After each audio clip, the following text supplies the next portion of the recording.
say. It's not. I don't think you could frame it as a total disaster by any stretch. But they were talking when they first announced that in 2016. I remember talking to the guy who was in charge of it at the time, and he said a third of customers in France had expressed interest in banking with Orange. Right. That would be about 9 million. At the moment, then they launched this in 2017. At the moment, across France and Spain, they've got 1.6 million customers. Bit short, isn't it?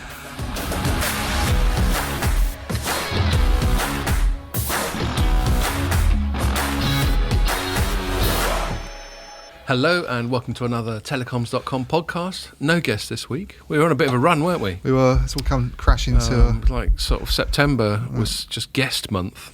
Although I think Danielle's one was just getting into October. Yep. That was good fun. We're using Danielle's Yeti. That was an excellent bribe of the week last week. It was.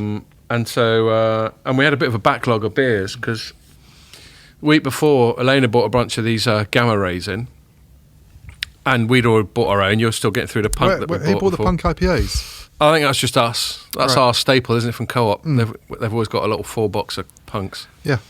And then last week, Danielle bought a bunch of beers, so we've got a bit of a backlog. We've been stashing them in Pierre's locker because they clear out the fridge at work every Friday. So we can't just leave them at work. Or someone comes and rounds up the beers. Down them anyway. So we've been stashing in Pierre's. And then because of this Yeti, I bought a little bag of ice at Sainsbury's. And now we don't need to worry about the beers not being cold enough. It's all good. We're living the dream. we could just move in here. We're one step away from a mini fridge. That's the next thing. Yeah. I'm not that I'm soliciting a bribe at all. So yes, and what else? Your birthday continues to go on. But it's finally going to come to a culmination tomorrow, isn't it? You're both invited, but Pierre's got better things to do than hang out with me. Yeah. Museum stuff. Museum stuff. But you're gonna turn up. Yep. The plan is to stay up till 3 a.m. in Soho. I'm not sure I'll make it till 3. We'll see how that goes. Yeah. I've even got a cab booked for 3, just to make sure. Good move, yeah. And my brother's having a nightmare. He just ordered a new passport. He lives in the Canary Islands. He just ordered a new passport a month and a half ago. It turned up literally today. Whoa. He was planning to fly today, so he's having to change that. And he's basically going to fly in and go straight on the tube to the restaurant. Wow. Damn. So there we are. It's all very exciting stuff. What are we going to chat about? So by far the most read story of the week for Telecoms.com, which is a bit of a surprise, and they often are, the most read stories often are a surprise, was one where, I was far from first to this story either, so maybe it's something about my skill as a headline writer, I don't know. But the headline was, China Mobile didn't even invite Ericsson and Nokia to its latest 5G tender. It could be that there's some good sort of SEO gold in that headline. I've got China Mobile and Ericsson and Nokia and 5G. That's probably ticking a few ticking all the boxes. SEO boxes, isn't it? You just needed to get a mention of Huawei in, really, and then he'd have been on twice the numbers that he was on. And Britney Spears or something.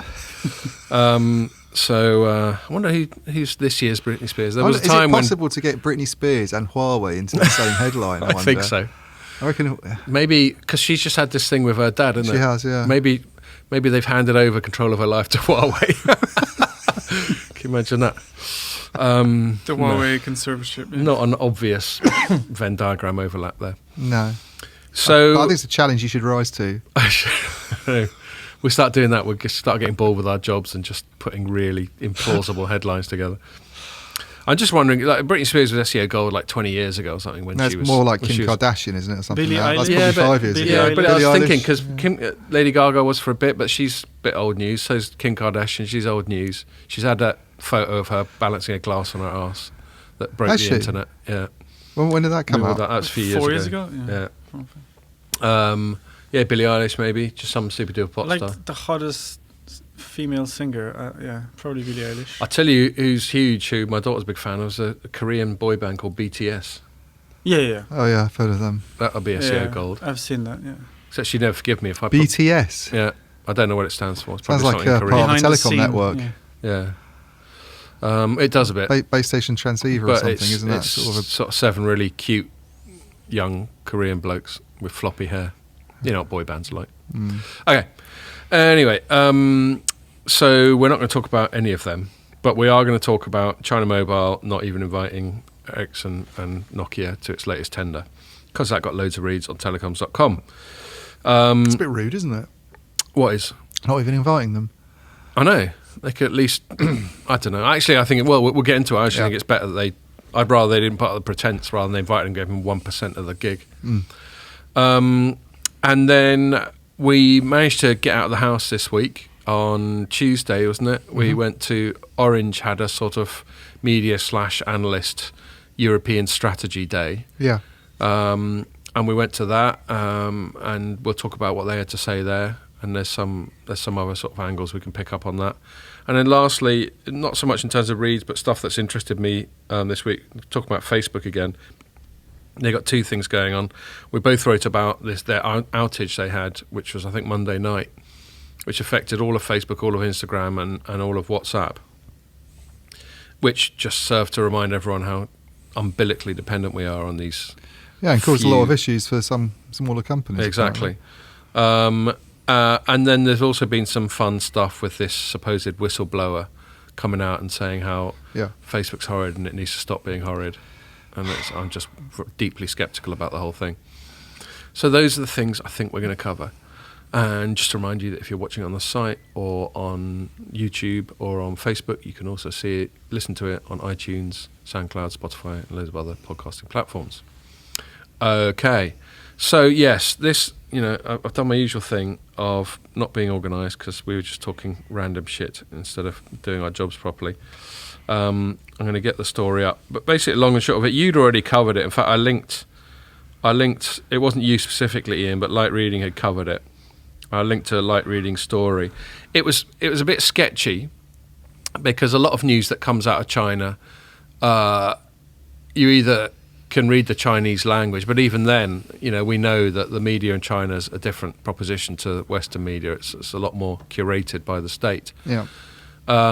And so one Chinese language site had covered it, and then your writer, Robert Clark, covered it, basing it on this Chinese language. I don't know, can he read and speak Chinese? Yes. Right. Well, but I don't know how well. You can certainly cheating, speak Mandarin. Yeah, he's lived out in Hong Kong for years, hasn't he? I don't know how well he can read it. Is he Aussie, is he? He's Australian, yeah. And that's halfway to Hong Kong, isn't it? Yeah, I mean... From here. Yeah, a few thousand miles. In the future, Australia will be part of China anyway, won't it? Oh, hello. Getting tasty. No, not thanks to AUKUS, it won't. And then there was one or two other sites. Gizmo China springs to mind. Yeah. But there was nothing official from China Mobile, I could tell. They have got an English language press site, but there's usually a lag, and there's usually selected stuff. Sometimes I sort of trouble him and go, can you go on the Chinese site and tell me if there's anything better? Yeah. But I didn't bother him this time. Anyway, long and short of it is, they had another tender for 5G. This time it's for the core, a sort of converged 4G, 5G core is what they call it. I'm not quite sure what that means in terms of standalone and all that sort of thing. Well, I think they're all standalone anyway in China. Oh, okay. I think all three operators have built standalone 5G networks, so they've architected things to be standalone. And so there's a bit of sort of backwards compatibility with 4G cores. Yeah, I guess these new cores will be, introducing new features, but they've always planned to do standalone. I think it's always been a kind of standalone deployment. Fair enough. And they have the big advantage in China of because it's so centralised, they can just go, right, well, you're all doing this, and there's no argument. Just get the fuck on with it. Yeah. And so it's a core deal which isn't as lucrative as a RAN deal because a core is just essentially one thing, whereas it's RAN just software, really. Yeah. Whereas RAN is thousands and thousands of actual bits of hardware Boxes. and base stations. Yeah. But nonetheless, it's the margins are probably better. Margins are probably better, and it's still a significant. I kind of lost track of all the conversions. What did we decide? It was 1.2 billion. It's 1.2 billion. Yeah, is how much the deals are worth. That's right. Yeah. And we thought that from the start, and we've never written anything else, have we? No. And never had to change any headlines or anything. No, definitely not.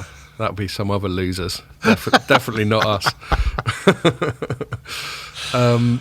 And So it's still a decent amount of money, but the significant thing about it was that, according to these reports, and it must be stressed, I mean, I think they're accurate, but this is like double journalism. This is me deriving my report from Light Reading Gizmo China, which in turn derived its report from a Chinese language thing. So we're several stages removed from the source. Yeah. But I haven't seen anything to contradict it. That they just didn't even bother inviting anyone except Huawei and ZTE to bid for it. Mm-hmm.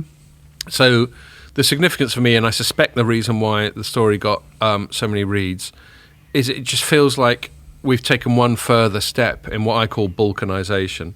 I had some bloke try and get all arsey and semantical with me. He goes, balkanization brackets sick, close brackets. When people put brackets sick, I know. So he's used it wrong, but he's trying to use it in a smarmy... He didn't misspell it or anything. Yeah, exactly. No, in fact... He misspelt it, so I don't know if that was deliberate. He spelt it Bulginisation. But he's done it with his own, so he's sicked his own misspelling. Which is bizarre, because just go back and correct it. Anyway. He's some guy called Alan Weisberger. He's been getting a bit... Oh, I know him. Yeah, he's been getting a bit arsey in the comments. Comsock, isn't he? That's right, yeah. He's been getting a bit arsey in the comments and sort of trying to correct me, and I'm like... What's the name of the company? They're like part of the IEEE. It's part of IEEE, yeah. But what are they called? Don't even repeat that. What I just said. It probably isn't that at all. No, it is. I know he is involved with. It is because he keeps putting in hyperlinks. He keeps putting in hyperlinks to his own stories. Pierre's doing this sort of, what's it called? Like, I've just said something totally ridiculous, so I don't even want to repeat the. No. No, I don't know. Why are you stroking your chin? I just heard something. Now he's doing a, what do you call it? Did you think he said something rude? Maybe. Oh, I see. Right. Comsock. Perhaps he thought you said cock or something. Well. Oh, I know what you're going on about now. He's just being childish. He thought you said cum. It's not the best name. Can we agree with that? It's not the best name. Well, it's obviously an abbreviation, but anyway. Yeah, he's got this. His URL is techblog.com. Yeah, that's it. I know his blog. Yeah. Yeah, and I'm sure he's fine. I'm sure he's a good writer. He's just he could do with being a bit less haughty and a bit less. Well, what was his issue with your thing apart from the? He goes, okay, so his comment was, "Balkanization sick is the wrong word to describe what's happening to global telecom markets. According to Encyclopedia Britannica, balkanization, again misspelt, is the division of a multinational state into smaller, ethnically homogeneous entities. The term is also used to refer to ethnic conflict within multi-ethnic states." Yeah, so, I know, but using it in a metaphorical sense. Exactly. Come on. And everyone knows that it's used metaphorically to describe the breaking up of one big thing into lots of little conflicted. But that's like saying we should have no metaphor ever. Exactly. And then he goes, a better description might be, quote, mutual mercantilist policies. Well, I'm not going to put that, am I? Mutual mercantilist policies? Or fragmentation might be a better way if you don't want to use balkanization. There we go. And then he goes and links to himself, and I just answered, whatever you say, boss. And on some other stuff, he's just been giving it large. And I actually, on another story, I just went, you've been being a bit RC and plugging your own stuff a fair bit on this site recently. Why don't you take it down a notch? So let's see if he follows my advice. No, it's definitely fragmentation or whatever you want to call it. Yeah, I don't think balkanization, even if it's technically not the most precise word you can use, everyone knows what it means, and it more or less describes what's going on. We have to have metaphor, otherwise things would be boring. I know. It's just funny. But that's definitely what's happening. I mean, it's not even a hugely original point. There's lots of people commenting on, and it's not even specific to telecom. It's the end of globalization almost, actually, throughout lots of sectors. And balkanization as a metaphor, as well as fragmentation as a literal description, is as good a thing as possible for it. I'm not saying I don't think anybody's saying it definitely happened, but it's certainly the trend is towards it happening at the moment, and that's a sign of it. So, well, exactly, and that was what I signed off. I also hasten to add it's how Ericsson's CEO regards things to some extent at the moment. There's a sort of Well, we'll not get that he's onto that saying that's inevitable, but he's sort of when I spoke to him, he was sort of saying there's a worry that that's what could happen with standards. So yes, you can't really refute that. That's what's going on. My concluding paragraph was. In a way, quoting myself now, in a way this simplifies the whole situation. China is banning Western vendors and the West is banning Chinese vendors. It's a shame, but at least everyone knows where they stand. Stuck in the middle of multinational operator groups such as Orange, which we're going to come on to. Yeah. But this is about the only reference I made to their event. Sorry, Orange. which revealed at a strategy presentation today that its Huawei policy continues to be guided by the specific rules of each country it operates in. Right now, it's hard to see any way back from the continued balkanisation of the telecom sector. I just think, I don't know if he listens to it, Alan, but I just think you could have picked a better fight. Don't pick a semantical fight when everyone knows more or less what it means. It just makes you look trivial and petty, I'm afraid, son. Yeah. So that was my point. I'll hand it to you. I think when it's like the pretense has dropped. The last two auctions that involved China Mobile or Chinese vendors, they gave Ericsson, Nokia a little bit here, a little bit there. Yeah. And now they seem to have just stopped bothering. Well, I'm wondering whether it's, if I'm trying to look at it from the Chinese point of view,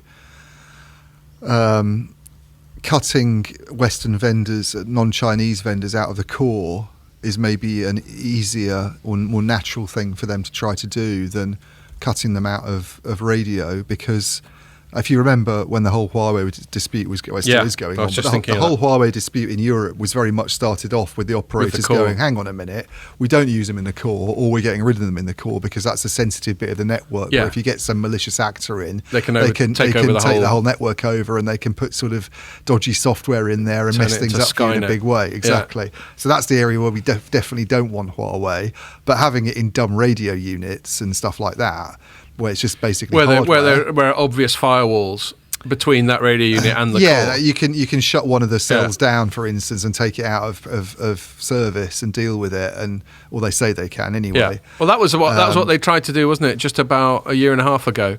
Yeah. When Bojo was still like, that was how the whole thing started. Just ban them a little bit. And I go along with that to some extent. I can see obviously that if you've got a dangerous actor or bad actor, whatever you call it, a naughty country, a naughty person, a naughty vendor in the core doing naughty things, and it's a bigger problem than probably having somebody in the RAN. And then maybe I'm thinking China's thought, well, in the same way that they don't want, I mean, they probably worry about snooping on. I mean, and I've no doubt that the American, whatever you call it, the NSA and American forces are trying to spy on China. Come on. I mean, you look at the kind of stuff they do to their own population. Exactly. There's no doubt that America's trying through technology to spy on China in the same way that they probably are trying to spy on us. Did you see the story that broke about a week ago that the CIA was planning to whack Julian Assange in London?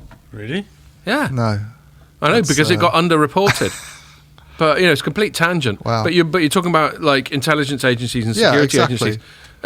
This is a credible story that I don't think has been refuted by the Americans, that they were going to just do a good old-fashioned Cold War style hit on him if they could. Well, exactly. So if they're going to try and do something like that, let's be honest, there's no doubt that they're trying to use. And okay, Ericsson and Nokia are not affiliated with the US government. They're not even US companies, but they're still Western. They're perceived as being part of that whole Western hemisphere type thing. So I can see why that might be the thinking behind it. It might not just be a direct, hey, let's be even tougher now, and let's just, because I actually think they want to show themselves in some ways as it's a good PR thing for them to be able to say, look, we still allow Ericsson and Nokia to compete here. Which is why I thought it was all the more notable that they stopped bothering. Even though you lot have banned them. Yeah, because like 2% of the work going to Ericsson is fairly fucking token, that last one. It's very token, but it allows them to sort of say, look, it's still got a little bit. Whereas in the UK, there's no Huawei at all. Well, there is actually, there's a lot, but there won't be unless things change in the next 7 years. There won't be any. So maybe it is a security thing. I don't know, but I mean, the other interesting thing about it, I think, is this is flagging my own scoop. Yes. Yeah, because I think I linked to light reading twice in this story.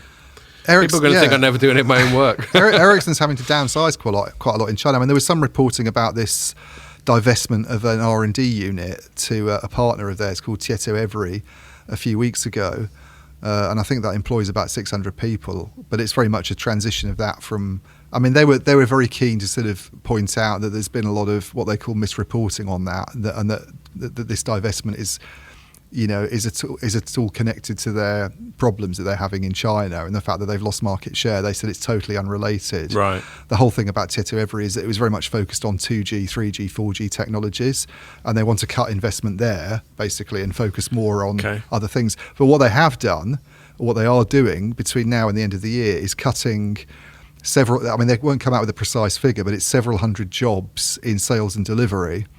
And that was a scoop. And that by was you. that was You our actually scoop. Yeah, got that from a deep and throat. so it's a workforce of 10,000 in China at the moment. So several hundred. Ericsson's got 10,000 people. 10,000 people in China. Damn, what's their total headcount? About 100,000. God, so a tenth of their shit's in China. Tenth of their shit's in China.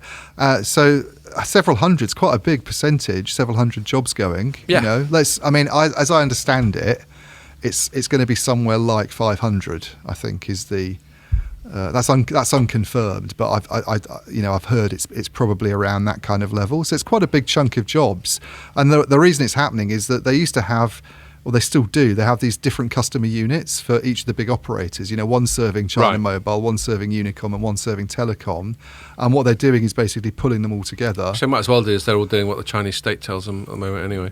Well, yeah, They should just have one customer unit for the Chinese They state. are having one customer unit. Yeah. Well, that's kind of what they're doing. Yeah. They're basically having one customer unit that will serve all of them, and that means a lot of the sales and delivery jobs will kind of Right, go with 'cause they're consolidation. redundant. Yeah. And what they need to do is ensure that apparently they just need to ensure they can carry on competing because they, you know, if they've lost work there and they're not getting the same amount in revenue, but they've got all these costs of 10,000 staff. Their margins are all of a sudden it's starting to look like an unprofitable business, and they can't then compete on price. So then there's a danger they start to lose more work to Huawei and ZTE because they're just not cost competitive. So they have to get rid Or of. they're having to do, which Ericsson has a rich tradition of doing, is take work on at a loss. Or do that, It's whole yes. managed service business. Which they've been trying not to do on the radio side for a Yeah, long yeah. time, and they've done quite a good job of that. So they don't want to go back to that, obviously. But yeah, and they're worried. I mean, the loss of market share is already. I mean, you mentioned managed services. The digital services unit turnaround apparently is going to take longer now because of what's happened in China. I see. So the market share. I also got confirmation of because it's only been reported, hasn't it? The Telecom and Unicom stuff. It's never been confirmed by them. Yeah. But the overall market share they had in China last year on 5G was 10%, right? And it's going down this year to 3%. Yes. So that's basically mobile with the broadcast bit because it's basically Yep. a joint venture, and then you've got the Unicom and Telecom network. All of that together is 3% they've got. It's a big drop, yeah. To go from a tenth of the market down to 3% is quite a big impact. When that is roughly a tenth of your presence, Yeah. and we must assume revenue. And then if you include like this sort of core stuff going on in it, where presumably they had some stuff before, yeah, on Yeah. 4G, I don't know, but I mean that's not a good thing for either of the companies. So No, and yet, you know, as you were just alluding to, they've got a delicate balancing act because they certainly, and Nokia was doing this, even when they were getting fuck all, they were being careful not to throw in the towel and just go, sod it, we can't bother with China. yeah. So they're they've going to got- fight like hell to get back in. That's the quote, wasn't it? That's the quote. Yeah, and Yeah. And they've certainly got to have a viable presence, as you were just saying, such that if China, you know, if it is like I suspect it is, where this is all top-down, centrally managed, but Xi Jinping basically goes, shit, we better give Ericsson a bit more action. Yeah. It's starting to look like all the stuff we're accusing everyone else of doing, we're just as guilty of. Yeah. Yeah. Then they've got to be viable. They've got to be able to mobilise. They can't just have one lad there with a pickled herring. They've got to But your point about the 10,000 staff is quite interesting, actually, the more I think about it. Like, it's a tenth of the workforce, right? Yeah. What percentage of revenues come from China now? I mean, I think last year it was about 7% of revenues came from China. But you would think this year it's going to be a lot worse than that, Yes. yeah? And yet they've still got a tenth of their staff are still based in China. So it's no wonder that they have to... I mean, at the moment they're saying there's no other plans for staff cuts in China. It's just sales and delivery. You know, keep all that. Yeah. And obviously they use China for things that aren't directly related to sales in China, yeah? Like assembly and... right. they have manufacturing facilities there, don't they? Right. So yes. So they it's might have a that serve disproportionate other bits headcount that beyond serve their other bits revenue of the world. Yeah. So But Boyer's got to be making a strategic call, hasn't he? Yeah. Of how much of a presence he wants to maintain there, just in case. well, then it's whatever China, because they've got their own version of the entity list now, the Chinese. So Right, they yes. they could say at any time, well, you're not welcome here, or whatever it might be. But again, in terms of sort of strategy and politics and dicking about, he's got to be able to say they kicked us out, we didn't leave. yeah, See what I mean? Yeah. Whereas if he just leaves the one lad with a roll mop, then they basically they've basically left, haven't they? Yeah, exactly. Well, it's funny that they're both, them and Nokia are so. I mean, it's because it's such a big market. Obviously, you don't just want to say we're not going to serve China anymore. And it's interesting, apparently, because it's viewed as being quite advanced on 5G, and a lot of the use cases that are being deployed in China are very cutting edge compared with stuff that you might get in Europe. So it's a good place to be. It's a good place to be, just for experimentation, I guess, to some extent. Getting your hands dirty with the latest stuff. Completely. Yeah. And therefore, they're never going to say we're giving up on China. It just wouldn't make sense. It would be. It wouldn't be good for any reason, really, to say that. So. But I listened to, this is a complete tangent, but while we're talking about China, I listened to a really interesting interview between a guy called John Anderson, who used to be Deputy PM of Australia, and a historian and analyst called Neil Ferguson. Oh, I know him, yeah. Yeah, he's a Scottish guy who lives in California. Yeah. And he's mainly a historian by profession, but he's actually a fairly sharp geopolitical analyst. And he was just talking about the whole China situation and the pros and cons and just weighing up the nuances of the whole thing. You know, one thing he said that was encouraging, I guess, to those who are intimidated by China is that, you know, they're not all that. Well, yes, it's a massive country and massive population, and they've been on a tear. Yeah. But they're massively indebted as well. Mm-hmm. They've got all these white elephant. They've just been building entire cities that no fucker lives in. Yeah. Because they've just construction. They've got internal dissent. Have you heard about Evergrande? Is it called Evergrande? Yeah. The construction company. It's about the second biggest construction company. It's just basically not viable. Yeah. So they've got all kinds of stuff going on. But then he made a point, which I've been thinking for a while. This is more geopolitics rather than telecoms. Is, you know, look at Xi Jinping, who's basically sort of got himself president for life. He's Caesar, basically. Often it's when things aren't going so well that dictators do crazy shit. Yeah. Because they sort of double down, they take more risks. Yeah, and it's interesting. There's all this saber rattling in the South China Sea going on at the moment with sending more flights than ever over Taiwan this week? I think. And yeah, there's more Chinese planes over Taiwan than there's over China at the moment. Yeah, and that's an exaggeration. But yes, it's quite a scary week though, and it's been a bit sort of undercovered, I think, because everybody's so obsessed with Facebook or whatever else is going on in the news or coronavirus. The whole Chinese military jets over Taiwan. Yeah. I mean, a few years ago that would have been top story in the Telegraph or Guardian. Now it's become quite normal. Yeah. Yeah, and you know, it's all very well us doing these AUKUS things, but the Aussies aren't even going to get these subs for about another 20 years. Is that how long it is? I think there's a fairly big turnaround. Because it almost made out that they'd been sent over there already, didn't it? Yeah, when the I don't think came so. Out. But anyway, moving back from that tangent, I mean, what I hope is, and I think I spoke about this last week or the week before, it might have been last week, but it was very compressed because we spent most of the time talking about public cloud, is that we might be reaching a high watermark where everyone realises, perhaps, you know, post-Trump, we've had all this dicking about, we've had all this saber rattling, we've had all this sort of mutual banning and tariffing and trade embargoes and all that sort of thing. I mean, another point Neil Ferguson, it's spelt Niall, but it's pronounced Neil. Yeah. Neil Ferguson made is, unlike, if we call this Cold War II, early days of Cold War II, the biggest difference between this and Cold War I is there wasn't really that much economic interdependence between the West and Russia in Cold War I. There is a ton of economic interdependence between the whole of the West and China right now. Yeah. And I continue to hope that will be ultimately what makes everyone just wind their neck in a little bit and just go, hold on. But things like this are about the sort of disentangling of that, though, aren't they? That's the direction it seems to be going in. And that's fine. They probably have to keep making these gestures, but I'm hoping that broader, more strategically behind the scenes, people are going to sort of realise that, you know, do we really want a completely fragmented 6G standard? Do we really want a completely fragmented semiconductor sector? Well, it might be that you have those standards bodies, you know, are still global, and because we have to sort of collaborate with China in some way, that things like that continue to exist in the same way that the WTO continues to exist.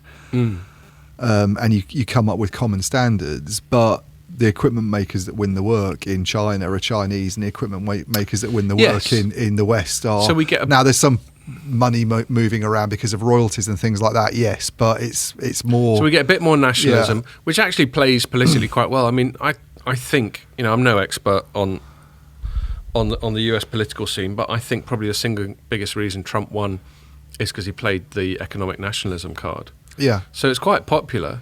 There's three scenarios, aren't there, with telecom? There's either things improve and, Ericsson and Nokia continue winning work in China and Huawei continues to exist in Europe to some extent, which it still does actually. We'll come on to that in a bit. Yeah. Or that carries on and it ends up being no Huawei in Europe, no Scandinavian firms in China kind of thing. But, you get this, you still have a sort of global standard. Yeah. Or the worst Well, one, I suppose, is where there's not even a global standard anymore. You've got that kind of balkanization, because I'm going to keep using that word as much as possible now. And you also have a balkanized standard. You have basically a Chinese 6G standard and a non-Chinese 6G standard. Yeah, which isn't really sustainable. I mean, we tried it, didn't we? Was it with 3G and we had CDMA and TDS, CDMA? And, yeah. But having tried it and having realised it was bollocks, I just can't see there being that much will, that much enthusiasm behind it, unless it's entirely politically driven. There's two worries about it. One is that it drives up, you don't get the economies of scale effect. The fact that there's a global standard makes it easier for one company to ship product. They can ship products to anywhere in the world. Yeah, drive down their unit cost sort of thing. There's all those benefits that we get. This is one of the reasons why we've been able to go out and buy telecom products so cheaply. Yeah. Yeah. So you'd lose that. It would mean price increases and stuff. By the way, for people listening, I'm unzipping the Yeti. Can I have another one while you're doing it? And it's then quite a stiff. It comes with. For those who are watching, the Yeti comes with some lube. It looks like lip salve, but it says Yeti zipper lubricant, and I just put a bit on the zip. It's still being a bit. So not greasy enough. But Pierre was insisting it's because it's such a sort of doesn't take any shit zip. Heavy duty. I'm going to have. Oh, that was it. That was what I was looking for. So we got some Hell Yes. We got some electric jellyfish left. We got 2 Hell Yes. 1 electric jellyfish. What are you saying, Ian? Is that electric jellyfish really, really strong? It's like 6.5%. Don't know about that. No one's going to judge you. Go on then. You can have the bad boy. Yeah, go on. Why not? Did you have it last time? Yep. That's fine. So that's one issue, I think, with a split standard, and the other one is what Ericsson's CEO was talking about when I interviewed him, which is what the piece I wrote a few weeks ago was about, which is that if we do end up with 2 standards, keeping pace with China might be really difficult. Yeah. Yes. And at the moment it looks very much like we've kind of crippled Huawei with sanctions, and it's very hard for Huawei to kind of. But only crippled. Exactly. I mean, China thinks about things in the long term, and it doesn't even matter if it's Huawei or another company. They are investing. They will at the moment be thinking to themselves, how do we ensure that in future we're not dependent anymore on Western chip technology? They'll be working out ways to have their own chips, design software, their own tooling systems, their own fabs that can do stuff, and that will take a matter of years. But they'll do it. It's got the money. It's got the expertise. And Boya Ekam was saying. It's a country of 1.4 billion people, with lots of top, engineering talent these days, top universities, exactly. Yeah. Do we end up in a situation keeping pace with that? Is basically his main point. It could be very difficult if the standard splits. Then maybe China ends up winning this 6G race. And why does that matter? Well, it just means that they become these sort of economic winners in a way, I suppose. Well, it becomes very hard to compete against them. We've chatted a few times before about. Is 6G going to be 5G done right, as previous even-numbered generations have been? And I actually saw our mate Bubbly speculate about that on Twitter this week. Right. And it may or may not be, no one knows. But let's say 6G is 5G done right, and a lot of 5G has been going on about the sort of B2B, like the enterprise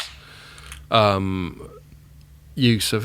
You're really making a meal of opening that fucking it's one of those ones where the top is so close to the okay, it's hard to get your fingernail under it. I know, and then you end up bending your nail, and that's just a nightmare. It hurt. Agony. Yeah. And let's say 6G does end up being what 5G is promising to be, which is to really enable all kinds of wireless use cases for other industries. And all factories are just wireless, and there's just this fucking hive mind, and everything's connected, and all that. Then you can see that there are broader strategic advantages to getting ahead of the game on 6G, Yeah. over and above just being better at phones. So yes, I can see all that, and obviously we know that the Americans have got all excited about that. When we were joking, was it last week, about Trump just going, "Yeah, we got fucking 7G, dude." And all that sounded like something out of Team America. 7G, fuck yeah. But yes, but we know the Americans do consider this stuff to be of geopolitical strategic importance now. All of a sudden they do, yeah. Because they've bought into they've drunk the Kool-Aid, haven't they? That 5G's they're excited about 5G in a way they probably shouldn't be. That it's going to go into all sorts of weapon systems and power an Internet of Things that includes billions of devices, and drones. Possibly never will. Maybe 6G does that, and that's the one we really need to worry about. Maybe they think their drones might actually hit a legitimate target for a change. Well, 6G. Ericsson's view is that 6G becomes a sort of underlying connectivity technology you need for AI, which to me sounds a lot more compelling and also worrying than how 5G's pitched, which is low latency and a bit more bandwidth, Yeah, and a bit more efficiency. So yes, I suppose that we've sort of been around the houses on that one a little bit. I reckon we've more or less done it. I mean, in summary, the short-term trend is for greater balkanisation. But I made a childish face at the camera for those listening. But the longer trend I'm still hoping, and this could just be Pollyanna-ish on my part, that we're close to a sort of high watermark where everyone gets their saber rattling and chest beating and posturing out of their system and goes, all right, should we just all get on with enriching ourselves? Because let's not forget, politicians are all corrupt by definition. It's just that we sort of pinch our nose to use the word corruption in the West. We think that only applies to sort of weird foreigners. Yeah. But we're all corrupt. I mean, you look at any ex-politician, look at someone like Barack Obama or Tony Blair, they're fucking loaded. Yeah. You're telling me that's got nothing to do with the fact that they used to be a senior politician? It's the speeches. It's the speeches. It is the speeches. I wish it was just that, Pierre. And we're all corrupt. I mean, lobbying is just legalised corruption. That happens everywhere. It happens in the States, happens here, happens in every Western country. So we're all corrupt, and I'm hoping that corruption has a benign outcome, which is ultimately they're going to come back to what's going to line my pocket, and lining my pocket probably isn't best served by continuing to double down on this adversarial, split the world up into two type of thing. Yeah. But let's see. They're not always rational, these people. Is your phone in your pocket? No. No, I'm saying. Is it buzzing? It's over It's on the Move chair. it down. It's on the chair, man. Yeah, that's good. stopped? Was it him? Yeah, it's weird. No, so it's just one that's on that chair. It's buzzing. Do Okay. we need to dig holes in the floor in future Yeah. and bury them? No, just don't put it on that chair. Is that all right? Can you manage that? Faraday cages. So moving on. I wrote that story, funnily enough, in the pub. So we went to this Orange thing. That was done by sort of like early afternoon. And I had a thing going on in the evening. So I just hung around and you were kind enough to keep me company. Mm-hmm. Went to a couple of pubs in the sort of St Paul's Yep. area. Wrote some stories. And the reason we're there, is this Orange event. So Ian, why don't I hand it to you? What was the nature of the Orange event? What did you take from it? I mean, it was an update on their European strategy, led by a woman called You're asking yourself one. Marie-Noël Diego-Lavoisier. There we are. You're so much better. There you are. You even got a nod from Pierre. Yeah. Pierre, she had the total amount of accents on all her names must have been like 5 or 6, and they're all different. She had their accents I'd never seen in my life. All sorts of things. Yeah. Sounds like a noble name. Yeah, it does a bit, doesn't it? It sounds posh. Yeah. Yeah, it does. Posh French. But she's... And let's not forget, the French historically did posh better than anyone else. Yes. Louis XVI and all that. So anyway, She used to be the CTO, actually, of Orange, but is now head of Europe. Okay. And she was there with the CEO of Poland, Mm-hmm. who used to be the CEO of Moldova, Did he? and also the CEO of Spain.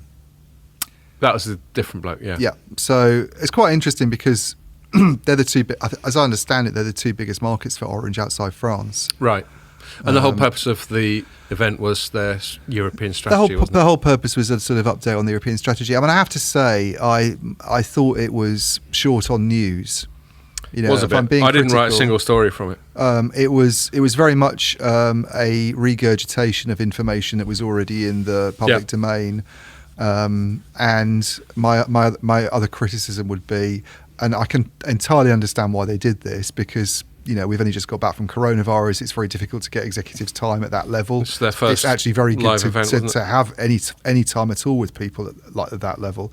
But I'm not sure that having journalists and industry analysts and equity analysts in the room together, which they did, really works, because I think they all have slightly different interests. And Totally. I think this was very much more skewed towards the equity analysts. So the problem with equity analysts is they've got their spreadsheets. Yeah. They're looking to write research notes for their high paying clients Yeah. that basically predict where their sort of their essential financials are going to go. Mm-hmm. Because then people will that's why they're called equity analysts, because people will buy or sell their shares or hold their shares. Yeah. So they typically have buy, sell or hold as like recommendations, don't they? And that's fine for them. Yeah. But we want actual sort of substantial news about product developments or we do, or and strategy. I had half hoped going there that and especially with her being the former CTO, that they'd sort of say something like, well, we've decided to do this in Europe on our network strategy. We've decided that we're going all in on Open RAN, or that we're building a load of data centers, and we're going to do things this way. I'd hope for something like that, perhaps, but there wasn't anything of that nature. It was very much a sort of, and a lot of the questions were things like, when do you see ARPU flattening in Spain, and when do you see the low point for that, which is. Okay, I can see why equity analysts are asking that, because they want to plug some numbers into their spreadsheet and then, as you say, be able to churn out these updated research notes for their clients. But strategically, it's not that, it's not that important, really, is it? And no, and then industry analysts are sort of halfway in between. Yes, a couple of they former are. colleagues of mine from Strategy Analytics were there. Yeah. And I know, my mate Phil Kendall, he always used to maintain this big ass spreadsheet that had things like ARPU in, but then he's also interested in The bigger qualitative picture. as well as quantitative stuff. And then we're almost purely qualitative. So I guess that's the spectrum. With the industry analyst somewhere in the middle, equity almost entirely quantitative. Yeah. And us Well, I'm interested just in the news. numbers if they're substantive, but they're talking about sort of slight Yeah, like if percentage their revenue's dips just gone in- down the toilet or something. Exactly. And I mean, the Spanish thing's interesting. If you look at the more substantive side of it, I think Spain. It was interesting to get the guy from Spain there for me, because that's a market which has really kind of tanked, I think, in the last couple of years for all operators. It's not just Orange Spain. I mean, I think there was an update actually from Vodafone Spain a few weeks ago about heavy job cuts, and Right. they've already cut hundreds of jobs in Vodafone Spain over the last Interesting. few years And anyway. is that because Spain itself has been struggling? I think it's a as a couple of country? things. So it's the coronavirus hit Spain particularly badly. It's one of the worst hit European countries, I think, in terms of cases. Right. And also they had a very harsh lockdown. So there's been a business impact. The unemployment, I think, went quite high. I mean, this is all discussed, actually, the Orange do. So there was a lot of focus on offering low-cost tariffs to consumers. And the competition in that market, which the Orange Spain CEO was complaining about, is they have literally hundreds of MVNOs offering sort of cut price deals, not making investments in networks, just basically using, the networks that are already there. It's just a real cutthroat market that's very hard to compete in. And what coronavirus has done is made people who might have been on, in the sort of mid-tier category perhaps, all of a sudden start looking for some of these low-cost options because they're trying to save money, and it's put a huge amount of pressure on the main network operators. And the other problem they've got is they're just, even if you ignore all the MVNOs, it's an intensely competitive market. You've got, I think, maybe 5 or 6 network. You've got players like Euskaltel, which is quite regional, but it's Basque, I think, isn't it? Right. Euskaltel. Massmobile, which I think used to be an MVNO but is now a kind of, has network infrastructure. Those two are apparently, this isn't a deal I covered. I think Mary might have written about it for you, but they're apparently merging, which should probably deal with some of the competitive intensity. But then you've also got Telefonica, Orange and Vodafone all in the market. They all own fixed line networks, so they're all trying to compete on convergence. I mean, convergence is a really big theme at this Orange event. They need to have not just a mobile network, but also a fixed line infrastructure. That's their big Poland spiel. Well, this is their big spiel, I think, at group level at the moment, really, is to try and focus less on the individual and more on the household, they were saying, and sell a bundle of services. And clearly, if you I can see why they want to do it. If you can tie customers in to a whole package rather than just sell them a mobile service, it becomes a lot harder for that customer to leave you. Yeah, stickiness and all that. So you get stickiness, and you also, you make more money. I mean, you might make more money if you're selling separately fixed and mobile services to them rather than combining them. But I'm sure there's some virtuous circles. This is something more than intended to talk about. We won't talk about for long, but another company decided to get into tellies this week, which is Sky. Sky, yes. Yeah. And, and you think, well, you're not getting into tellies because you suddenly want to take on Samsung and LG and Sony in tellies themselves. It's because you want to have another point at which your customer is committed to you. Yeah. Just like what Apple does really well, which is another thing that's being used today. Apple's whole thing with its App Store. And, if you're like you two and you're all in on Apple,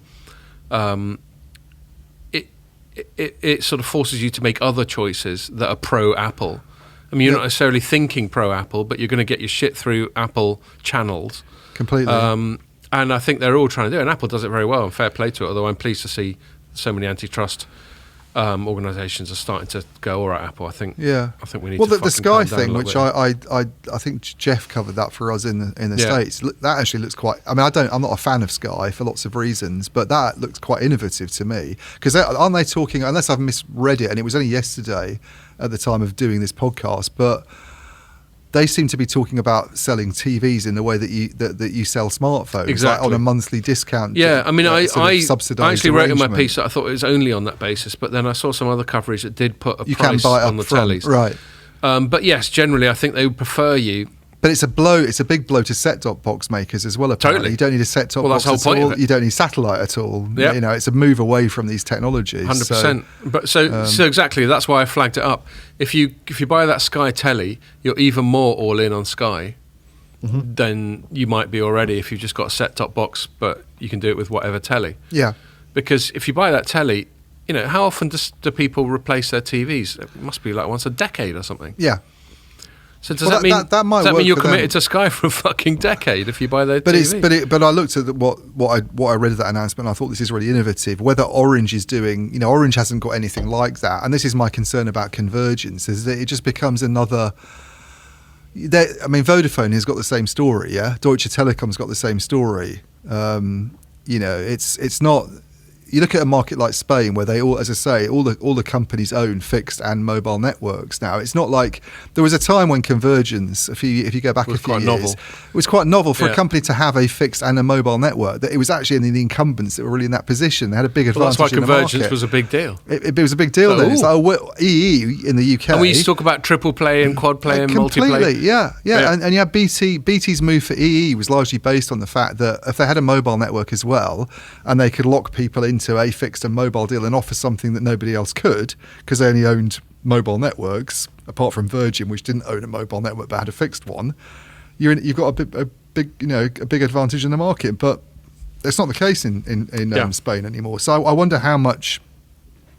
There's not a unique selling proposition there. And the other thing is that some of their convergence play, if you look beyond the triple play that you just mentioned, the quad play, to what comes after that. I mean, some operators are now, and Orange is one of them, trying to go into new services like energy or banking, for instance.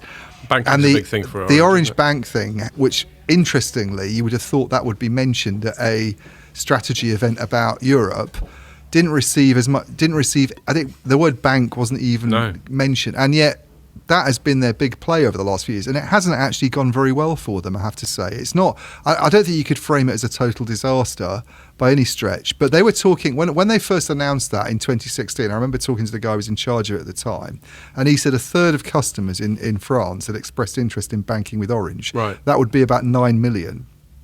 At the moment, and they launched this in 2017. At the moment, across France and Spain, they've got 1.6 million customers. Bit short, isn't it? And they tried to Groupama, which was the bank they bought, if you remember, which has remained a sort of minority partner. They've been looking for an alternative to Groupama because apparently it wants to get out. Did want to get out and eventually did get out last week, but it wasn't because someone else came in and took its stake. Orange failed to find another investor and ended up taking over the whole of that subsidiary. So it's then you start to think, well, why is how there much not they've got to interest? invest in it to make it work. How much they've got to invest? They've pumped another 230 million euros, I think, into it to try and get.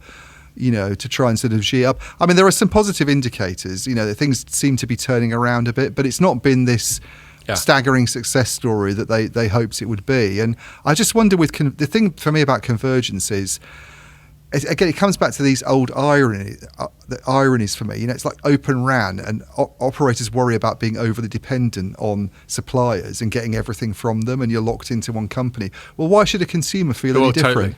Totally. Why should a consumer want to buy everything from one company? Yeah. There's a big argument against convergence, just as there's an argument for it. Well, from a consumer side, but then you can imagine the argument within them of how stickiness and ARPU and all those. Which is what Ericsson says when it says we need to get into digital services and sell more than just RAN radios. We need to sell the whole shebang. But it's. I mean, the other thing about the Orange deal is we came in talking about Huawei. Sorry. No, go on. Oh no, I was just going to say this hell yes is going right through me. So I might encourage you to monologue what you're about to start. I can monologue it and I can make it last until you monologue it. Pretend I'm sat in front of you and just talk to the wall or talk to Pierre. Yeah, I'll be as quick as I can. Yeah, well, I mean, the other thing about the Orange update was Huawei. I'm going to talk to you because I can't possibly not look at anybody. And they got asked a question, I think, by a journalist from Les Echos about what they're doing with Huawei at the moment. I mean, operators used to get asked this all the time, last year in 2019 when the whole Trump campaign was going on and they were sending sort of Mike Pompeo around European countries and sort of putting pressure on governments to ban Huawei. And when the question was asked, I was sitting there thinking, it's an obvious question, but it's interesting to get an update on an operator's thinking about it, and they're very much of the view that they're clearly not going to just get rid of Huawei on a sort of regional basis and take a decision at company level that they don't want to use that vendor anymore. They're very much being driven by what individual authorities will say to them, and they do. It seems like Huawei has a really big presence still in the Orange network. If you look at data that there's a company called Strand Consult with John Strand as the CEO, who we mentioned quite a lot on this podcast, but he did a really good job a couple of years ago of just basically compiling information about how reliant operators are on either Chinese vendors or non-Chinese vendors for their 4G radio access networks. And if you look at Orange, I think Romania, just about everything comes from Huawei there. I think in Poland, they're heavily reliant on it. I think in Spain, about 60% of the RAN comes from Huawei. So if they were actually forced to strip out all of the Huawei kit and switch to other companies, it would be quite onerous for them. I know we can talk about how easy it is to do that, and there are people who say that it's not, swapping out isn't actually as difficult as you might want, as operators, want to make it out to be. But it's still a cost. It's still it's still going to slow down 5G rollout. You wouldn't necessarily incur unless you had to. Exactly. And presumably, you've already said that they were asked a question about that. Yeah, and they said they're proceeding on a country by country basis, and the fact that they're so reliant on Huawei, it kind of explains why they wouldn't necessarily want to do it. But I think the other interesting thing she said was, this is where Open RAN comes in. You take Huawei out, and all of a sudden you're left with these two Scandinavian vendors. And the implication is, in any market in the world, if you get rid of one big supplier and you're only left with two, then everybody's going to worry about prices going up, and you're more dependent on those two companies. And there's all sorts of reasons why we should worry about that. What I found really intriguing about what she said is they've got this joint procurement arrangement with Deutsche Telekom that they've had for years now. And she was saying we're still, and Deutsche Telekom is a massive Huawei customer as well, that we'll still rely on that to try and drive down pricing for Huawei equipment, just to try and get the favourable prices, basically. So even if we're not going to use Huawei, the economies of scale, we can tap into this sort of joint procurement thing we've got with Deutsche Telekom. And they buy a lot of. Let's remember, they buy a lot of equipment that they might use in markets like Africa, where there's there's very, very little sort of, as I understand it, very little government pressure to sort of swap out Chinese vendors, because China basically owns Africa. Well, I mean, like for example, Ethiopia's been a fascinating one there, because Ethiopia's been a sort of battleground, a sort of proxy for this geopolitical thing with the licensing, where basically stuff the Yanks and the Chinese have been sort of trying to bribe various consortia to take their bid, and it's all a bit sort of murky. Yeah. But yes, and that's a significant. I know their thing was about Europe, but Africa's very Orange is very active in Africa, much more so than any other European operator group that I'm aware of. Yeah, they're one of the biggest over there, and they're heavily reliant on not only Huawei but ZTE, I think, over there as well. They use ZTE equipment. So the broader point is, Orange as a group cannot afford to pick a vendor team like that, and it must be hoping that France doesn't try and force it to. I mean, I don't know if it France could. that's one market where they're not going to use Huawei, as I understand it. Yeah, but France doesn't try and say that we've got this no French company. Like, if it was America, if Orange was American, they'd have loads more restrictions on them, wouldn't they? Because America's throwing its weight around a lot more. I mean, France... I think the position in France itself is that they've not used Huawei anyway. I think their two vendors there for radio are Ericsson and Nokia, and therefore it just becomes a case of, country by country. But in France specifically, of just basically sticking with the same suppliers to build your 5G network. Right. But I think what France has said, what the French authorities have said, is that they won't renew Huawei licenses for equipment when they expire, which is almost the same as what the UK's done. It basically means by 2028 you have under the radar. It's a bit more under the radar, but it means by 2028 there won't be any Huawei stuff in France, which I think puts pressure on Bouygues, I think. Who's the other operator? Bouygues, SFR. And Iliad. I think it's SFR and Bouygues that use some Huawei, and Iliad and Orange don't. But so the interesting thing about you talking about the French doing it under the radar. You look at the amount of shit that Sweden's getting and Ericsson's getting by proxy. It feels like it's just a delivery, because Swedish. My not particularly comprehensive experience of Sweden and Swedish is that they're fairly straight talking and honest. Yeah. And they've just come up and they've just gone, we're going to do this, and then China's gone, well, fuck you. Whereas the English and the French have been a bit more sly, and they've gone, no, we love you. We're just going to phase it out a bit, But and then they haven't. Granted, there isn't a proxy company equivalent to Ericsson to be punished by the Chinese, but there just doesn't seem to be so much outcry as there was about the Swedish decision, which is basically the same, but perhaps just made a bit more overtly. I know, it is funny that they've... I don't know whether it's that they feel... I mean, obviously with Ericsson, there's a target that they can go after, and that seems to have happened in terms of this second phase, which coming back to what we started talking about. But they've also been quite... I mean, they've pushed it legally, haven't they, I think, even in Sweden, which I wasn't aware they'd done anything like that in the UK, to say, hang on a minute, we disagree with this. Well, they contested it, but they've lost their... They've lost in Sweden. Yeah, right. But that's the point, that Sweden gave them a target. Yeah, that's the point. And I maybe Sweden just wasn't canny enough about how they did it. And I don't criticise them for it, because I'm fairly sort of literal and straight talking myself. So I think this is where I feel a degree of cultural empathy with the Swedish approach. I would have done it. I'd just gone, look, we're coming out here, we're blocking China because it's in our geopolitical interest to do it. Whereas, the Brits and the French are a bit more sly about it. Well, I remember looking at the Sweden statement, and it was very much, if you win a 5G license, you will not build your network with Huawei or ZTE. Yeah. And maybe it's just because I didn't look into it enough and I don't speak Swedish, but I didn't go over any of the documents behind that. What was the rationale for that? Whereas when the UK had its decision about, but you've got to back it up, haven't you? I mean, the UK's national security, whatever you call it, NCSC, is it? Yeah, that whole. They had reams of documentation about why they couldn't have China, Huawei and ZTE anymore. I think we call them Huawei and ZTE. I think most of the time they called them high-risk vendors. That's a standard designation. Another way of fudging. So that's the euphemism for Chinese vendors now. Yeah, but say high risk. But they basically had a lot of paperwork on why it wouldn't make sense, and maybe they just dotted the I's and crossed the T's better than Sweden. I don't know, but so one last thing I want to say on that subject before I move it on is the EU as a bloc still doesn't have a coherent policy on high risk vendors. No, it doesn't. Hence what Orange was saying. There's nothing regional to follow apart from in the core. Right. So quite right. Orange's approach is completely consistent with that, and the EU just seems determined to just keep kicking the can down the road. Which if I was choosing to be my EU baiting self, I'd say is fairly typical of them. But I can understand why they would do it. And Sweden's example of if you take the plunge too early, you can get punished for it. Why not just keep kicking the can down the road? Yeah. But they presumably got to make a call at some stage. I presume, as with most things to do with the EU, it comes down to Germany in the end. And Germany's shitting itself about flogging beamers to the Chinese and all that sort of thing. Yeah. So that's what it's all about.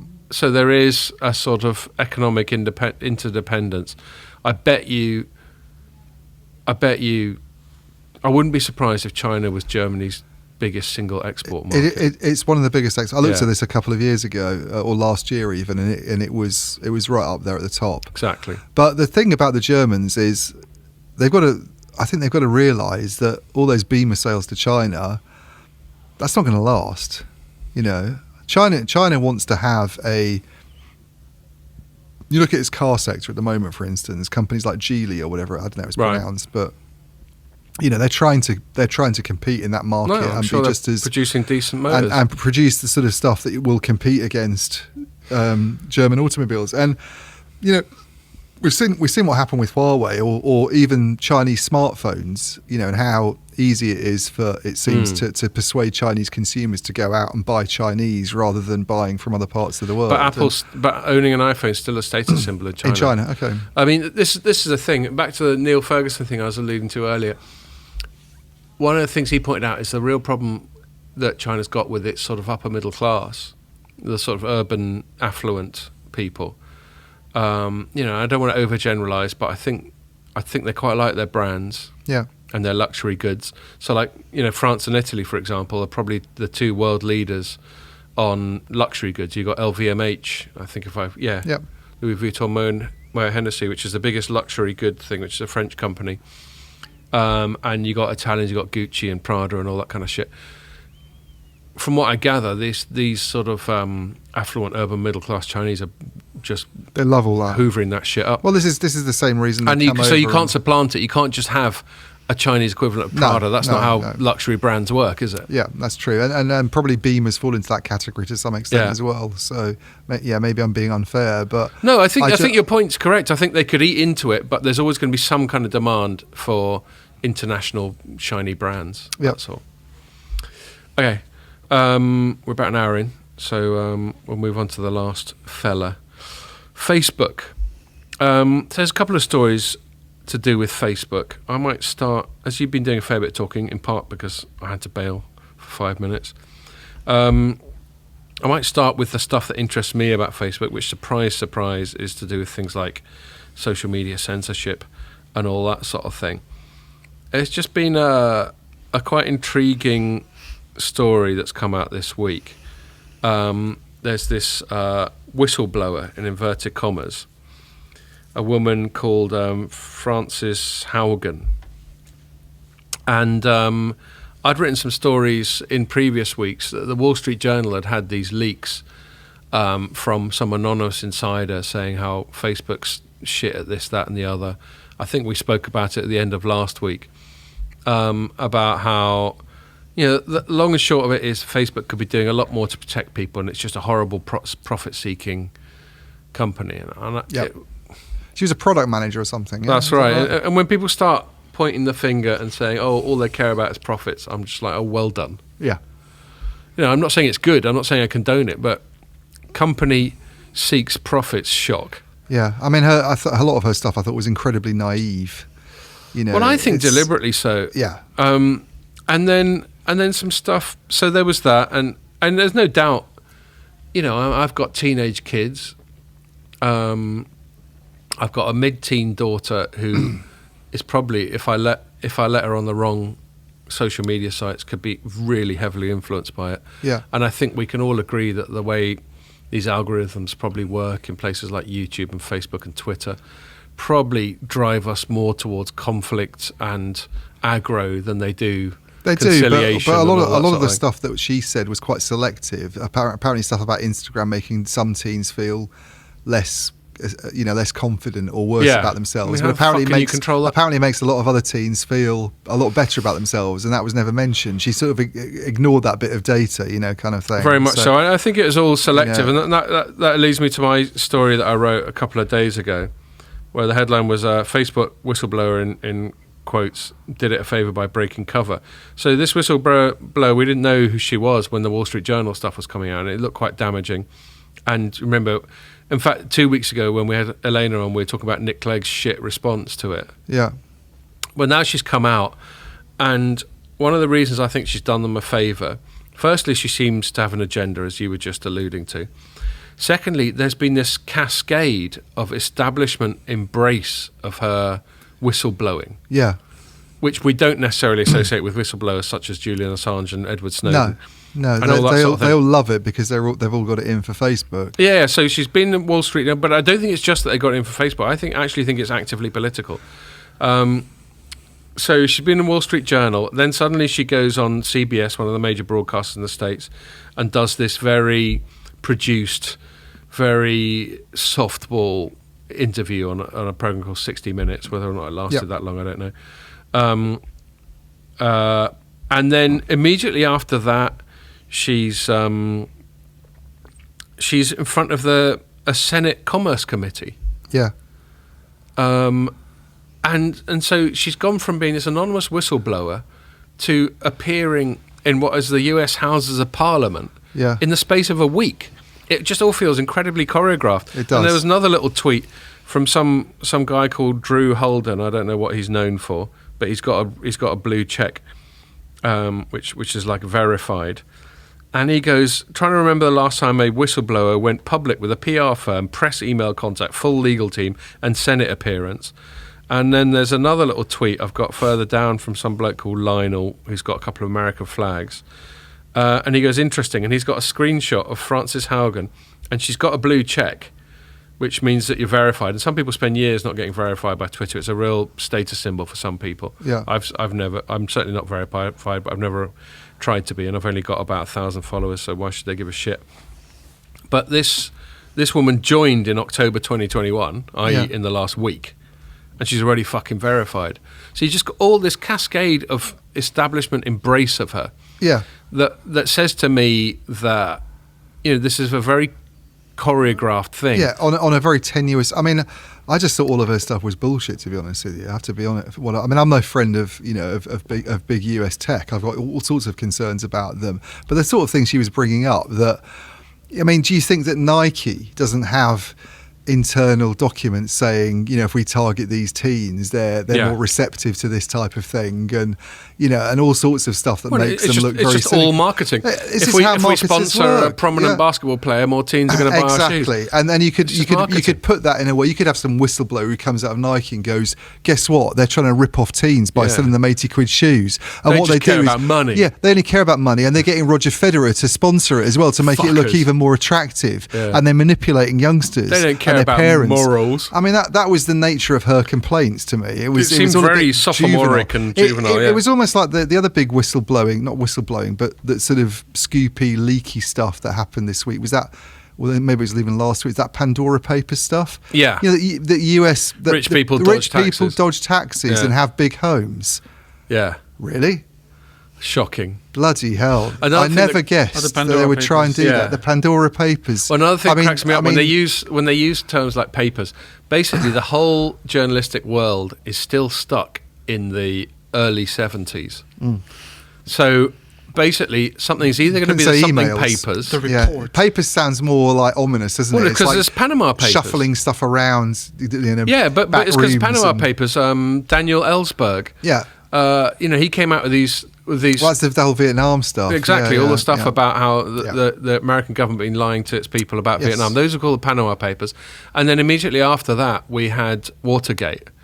And basically, any time journalists do a bit of proper journalism these days, and I'm the first to admit I rarely do it myself, but anytime they do, always papers. it's either going to be something papers or something gate. Yes. They haven't moved on in the last fucking 50 years.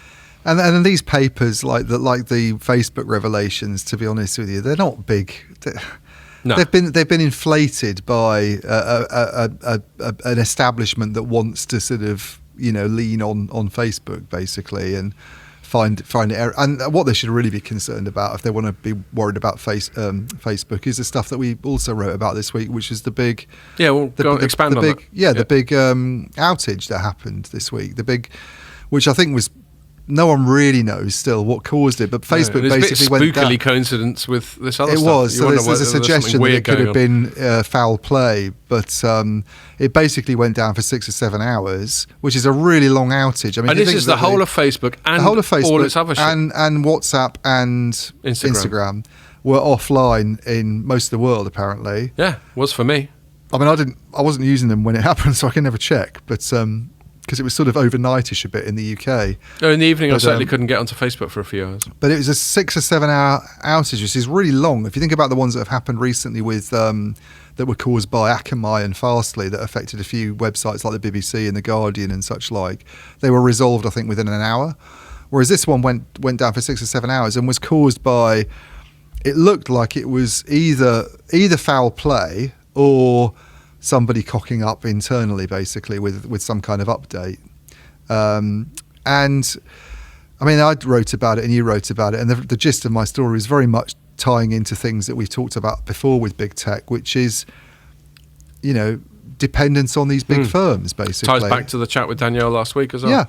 Yeah. You've got these big companies, and Facebook is, and there was some joshing from Twitter, I think, online about how they're still around and they're still active and they haven't been affected. And, Yeah. Which I thought was, because I can't stand so Twitter. there was a thing from Twitter going, hello, literally everyone. Yeah, because I kind of particularly loathe Twitter. Fair enough. As a juvenile website, to be honest with you, I assume you're saying you loathe more what people do on it. What it facilitates. Yeah, exactly. I sort of found that fitting with the nature of a lot of tweets these days. I mean, yeah, all right, for a lot of people who are trying to upload holiday snaps or like something or friend someone, it was probably a minor inconvenience. But there are a lot of small and medium-sized enterprises that rely heavily on that's Facebook. why it's nearly $1 trillion fucking company. And if it can happen, this is the thing, if it can happen to Facebook, it could happen to AWS, right? It could happen to Google Cloud. It could happen to Microsoft Azure. Because you'd think Facebook would have a lot of redundancy built in. Yeah, exactly. Facebook's a massive... Which makes you wonder whether there's something weird going on. It's top 10 in the world, right? Market cap. It's not that much different from the likes of Apple, and it's not quite as valuable as Microsoft and Apple and Amazon, but it's up there in that group. They've got... They're a big company with a huge investment in engineering and data resources and all this stuff. And huge turnover. From these SMEs that use it to if do they their can have a fucking DNS business. problem, then then those companies can have it as well. Yeah, there's they can have outages, they can have problems, and how much worse would it be if it was some kind of cloud issue that affected a bit of software that takes down loads of customers? Yeah, imagine then this is the interesting thing. No one's actually tried to get on top of what the economic impact of that 6-hour Facebook outage was. But I bet it was, those snow days, in the UK when they go, this much has been written off the value of the economy because of this. Because no one could snow. I bet it's really substantial. Be a good thing for a journalist to do, actually. I saw Rory Keflin-Jones at the BBC actually did put out a tweet saying, can any SMEs who've been affected get in touch with me?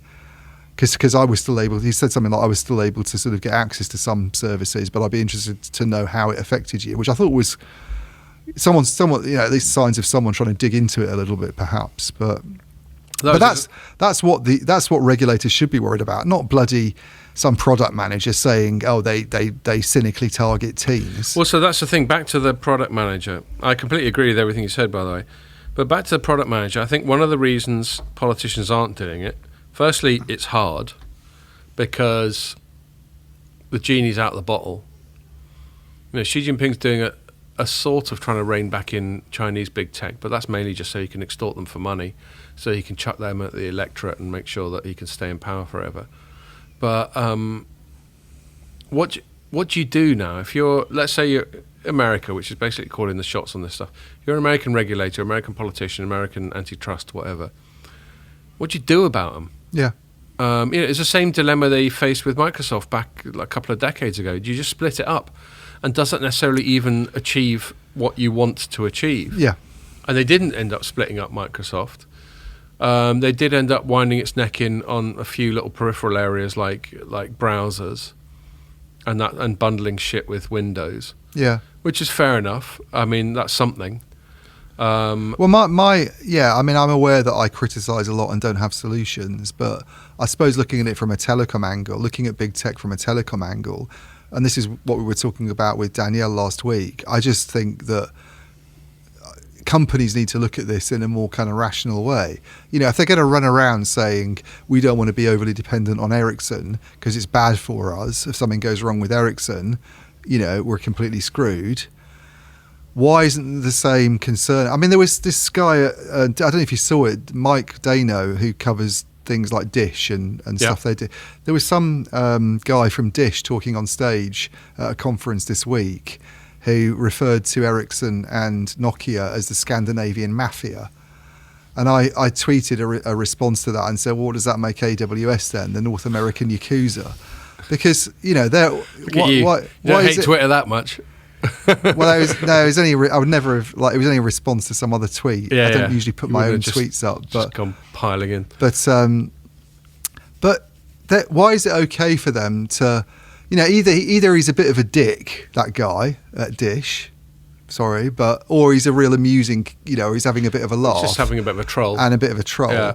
But the fact of the matter is that Dish has gone all in like nobody else with one company, and then it's bitching about, and now it's bitching someone about having too much control, someone having too much control. And you're telling me that Ericsson and Nokia are more worrying than AWS in terms of market dominance and power? No, totally. Don't really swallow it, I'm afraid, Dish. My broader concern. So I think the answer. And by the way, I wasn't challenging you to come up with a solution. I was just putting myself in the position of where we are now. What the fuck do you do about it? Because they are huge. I mean, at least they're an oligopoly as opposed to a monopoly or a duopoly. But there's not many of them. And in terms of like hyperscalers, as Americans describe them, it's pretty much just Amazon. In terms of infrastructure, it's just Amazon, Google, and Microsoft really. And in terms of sort of consumer hyperscalers, you still got Amazon, Google, and then you throw Facebook in there. Apple's a slightly different thing. I actually think they're less of a concern, even though they're possibly at times more valuable than any of the other companies. I think they're less of a concern as well. I agree with you on because that. they're kind of ring fenced. Yeah, they've just got their Apple thing. Yeah. So yeah, I mean, I still regard Apple mainly as a hardware company. Yeah. I know they have their services business that's growing very fast and is substantial. And there's monopoly concerns about how they hold developers to ransom on their payment completely system. But that's still quite identifiable. It is. It's so ubiquitous, the hyperscalers. So my concern is I think they need to be reined in, and I would say a lot of people don't understand that people who are free marketeers like me are quite pro-regulation. No sensible person is in favour of a completely unshackled laissez-faire market, because then, as Adam Smith said back in the late 1700s, then people would just conspire and form cartels and fuck people over. Yeah. If you had a beer company and I had a beer company and they were the only two beer companies in London, we'd get together, wouldn't we? Yeah. And we'd go, why are we charging £1 a tin when we could both charge £2 a tin? Yeah. Simple as that. So you have to have regulation to stop nasty people like us doing that. Yeah, Imagine if we were the only 2 beer people in the whole of London. That'd be mental. that would be good. We'd probably be dead by now. Yeah. And We'd have drunk all our own stuff. exactly. We wouldn't make any profits. We'd be like the Scott, Keith Floyd of... it's like my CEO's going, boss, there's none left. What the fuck's wrong with you? So you have to have regulation. And I think, they're always catching up. We've chatted about this lots of times in the pod before. They're always several years behind. But they're trying to catch up now. The tricky bit for me is, how does it manifest itself? Because I don't think just splitting them up is necessarily the answer. And it just feels a bit vandalistic and destructive. No one had a problem with them buying Instagram and WhatsApp. No, but So they it's- should have had. Maybe they should have That was had. completely naive. Maybe they should have had, but they let it happen. Due process happened. Yeah. They did it properly. It got green lit. It is what it is. You can't undo history. No. Well, you can't undo history, but the stupid thing is that the FTC, I think, is now raising objections to those deals several years on. And it's I think that's putting that's a corruption of and due it's putting process. documents together raising concerns about the fact that it was even suggesting how stupid it was for a company to spend $19 billion on another company that had several employees and didn't make any money, which is basically what happened. Well, yeah, but why didn't you notice that at the time? Yeah, no, it's this is the bollocks. thing. I'm not standing for any of that. So there's a real difficulty with regulating them, because the other big concern I've got, and this is where this Francis Haugen thing comes in. I can't prove it, but there's a major sort of conservative outlet in the States called the Daily Wire, which is headed up by a very prominent conservative person called Ben Shapiro, and they wrote a thing just pointing to all these ties that this woman has with the fucking Democrats. Calling her a leftist activist, and she's done this, that, and the other, and it just looks like what it leads me to worry about is that the regulation that should happen of big tech is going to happen in a politically biased way. Yeah.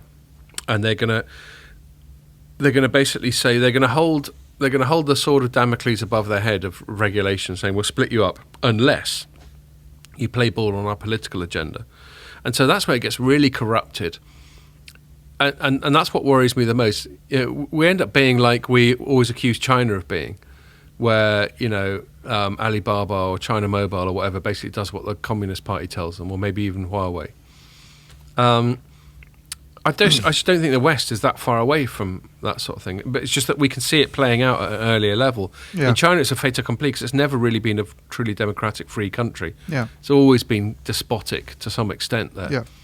But this move towards despotism, this move towards this very unhealthy symbiosis between big business and big state seems to be happening, and that's what really worries me. I'd almost rather they just left them alone to do all these foul, profiteering, bad things than Facebook and Google and Amazon became too cozy with the US and Western governments. Yeah, completely. Yeah. Oh, you see that in the chip sector as well at the moment. Actually, we didn't talk about this on the podcast. Mention it quickly now. The stuff that's going on with Intel at the moment, in terms of, there was a thing about them not building a fab in the UK this week. That's right. It's a big deal. And everyone got their necks in a twist about Brexit. Everybody got their necks in a twist about Brexit, and it's not that I'd really mentioned in the context of what you were just talking about. It's more this desire to have these alliances between, obviously the UK government would have been courting Intel to come and build a chip fab in the UK, just as European governments are. And you see TSMC being invited to go and build one in Arizona, and the UK and the US is desperate for Intel to do. Good time to be a chip maker, isn't it? Yeah, but it's a slightly unhealthy situation, isn't it? Those companies would previously have been driven by private sector concerns, normal private sector concerns about making a profit and building market share and making sales, and where it makes sense for us to go and build fabs, we will, and if it suits our business case, we will. Whereas at the moment, you almost sense, Pat Gelsinger, whose goal partly is to become more Intel CEO, to be more competitive against TSMC and Samsung, and also has set up this foundry business. But he seems to be being led to some extent by where the money is, where the public sector money is. Totally. All these big and you would recovery. in this position. I mean, it sounds quite obvious that the US government is pumping cash into Arizona. And if the EU wants to chuck them and a the few... EU's got this big $750 billion recovery fund that he's probably thinking, I'll have a bit some of of that. The UK doesn't seem to have anything equivalent on that kind of scale, and how no, could it? which is where that Brexit dialogue came in. Which there probably is some truth. I mean, I read the BBC thing on it. I thought the reporting was a bit weird because they kept interspersing quotes in quotation marks with paraphrasing. That as well. Yeah, but it probably is true that that Brexit has made the UK a less attractive place for Intel, but because we can't bribe them as much as the collective. We can't bribe them as spending much. Power I mean, there are other reasons that are more chip specific, so it's not worth going into them now. But like Germany's quite good on fabs and that. Well, sort of I did speak with somebody who didn't want to be quoted, but he was saying a lot of the UK fabs. There's about 19 fabs in the UK, and they're quite old, a lot of them, and they work on older process technologies, 150 to 180 nanometer. Yes, that's nowhere near. And what Intel wants to do is basically do cutting edge stuff, and that's what Europe's keen to be 7.5, in that area as well. Yeah. Whereas Europe apparently it's a little bit more state of the art. It's not massively more state of the art. I've been to one in Dresden that's fairly state of the art. Yeah. So maybe they can tap into some of that. Maybe they can get access to some of those. But I mean, the guy I spoke to was saying, it's such a massive investment. You're talking 20 billion. You're talking a 5-year project. It's just ridiculous. Even the steppers that you need, which is the equipment that makes the chips, they're about 100. they're massive blocks of equipment, and they cost about 100 million. I know. Each. So like these applied materials, and you can only get them from the one that apparently has got a bit of a dominant position at the moment is not Applied Materials or any of the sort of US ones that get mentioned. It's ASML in the Netherlands. Right. But, yes. There's a certain process which photo a something story or other. needs to be written on at some point. I think, but I haven't done it yet. It's quite a geeky involved story. That's probably why you've been avoiding it. Yeah. Yes. So to wrap that up, because I think we're running out of time. It is this. I mean, what we're talking about at the start with China versus US and balkanization and all that sort of thing. One side effect of that is it's leading to a growing intimacy between the state and big business, especially big tech. Yeah. And that's a little bit worrying for the consumer. Like on the big tech side, on like social media and that side, I read a story this week that apparently Google's been subpoenaed by the fucking CIA, FBI, or NSA, or one of these countless other spook agencies in the States. Yep. Where they've got to share people's search history, because if people are searching for dodgy shit, then they'll decide that that's some kind of pre-criminal activity or some really dystopian, crazy shit like that. So you go in. I'm sure you do, Ian. You go searching for some fucking dodgy porn from time to time. They put you on some list, some perv list. Next thing you know, you're in Guantanamo Bay. No, I'm only joking. I'm sure you don't ever search for. But my point is, if big tech is sharing your search history with the state, people go, well, what have you got to worry about if you don't? But doesn't anyone ever do any slightly moody searches, even if they're just mildly curious because they've seen something on Rogan and they're wondering what the fuck's that all about? Yeah. It's just really dodgy for civil liberties, for the freedom of the individual to live their own private lives. If there's too much wait till intimacy they start to between the work state out and how big tech. to read people's minds, then it'll be. Well, there we are. Quite. Okay. On that note, on that dystopian note, I don't think they're still spying on us when we go to the White Hart, so we should just run away there where we can talk reading freely. our minds. Yeah.